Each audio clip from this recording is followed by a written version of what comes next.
Hello, xin chào tất cả các bạn. Cảm ơn các bạn đã đăng ký kênh và quay trở lại với Karen Channel của mình. Các bạn đừng quên like và share kênh nếu các bạn thấy video này hay và hữu ích. Đặc biệt các bạn hãy nhớ click vào các quảng cáo khi các bạn đang xem video để ủng hộ kênh. Các bạn hãy nhớ đăng ký kênh để theo dõi những video mới nhất từ mình up lên. Và các bạn hãy đặc biệt lưu ý khi các bạn đăng ký kênh, các bạn nhớ click vào cái chuông tại nút đăng ký để mà theo dõi những video mới nhất từ kênh của mình. Ok, thì trong video này thì chúng ta sẽ đồng hành với nhau bằng một cái lệnh rất đơn giản, tuy nhiên nó rất là hữu ích trong vấn đề các bạn có thể chia cái đoạn thẳng ra thành nhiều cái đoạn bằng nhau. Đó là lệnh div. Vậy div là gì? Thì các bạn cùng mình thực hành với cái lệnh.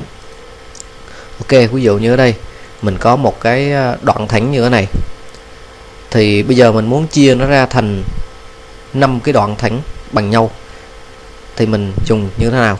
Thì các bạn dùng cái lệnh div, các enter, sau đó các bạn kích vào cái đối tượng cần chọn và các bạn chỉ cần nhập. Ví dụ như ở đây mình không phải là 5 đoạn thẳng mà mình muốn nhập là 7 đoạn thẳng.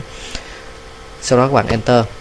Như vậy là chúng ta có được 7 cái đoạn thẳng với kích thước bằng nhau, cực kỳ nhanh.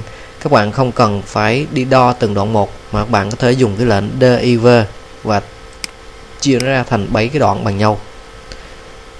Cái lệnh này thì nó sử dụng nhiều ở trong cái quá trình mà các bạn lắp đặt các cái hố ga và phân chia các cái đoạn thẳng để các bạn đặt các cái hố ga, cực kỳ nhanh cho các bạn. Ok, thì trong video này mình hướng dẫn cho các bạn cái cách sử dụng cái lệnh div, và trong video tiếp theo thì mình sẽ hướng dẫn cho các bạn những cái lệnh khác. Thì nếu như bạn có cái nhu cầu gì thì các bạn có thể để lại comment dưới mỗi video, thì mình sẽ cố gắng thực hiện cho các bạn trong thời gian sớm nhất. Ok, cảm ơn các bạn. Hẹn gặp lại các bạn trong video tiếp theo của mình. Cảm ơn các bạn.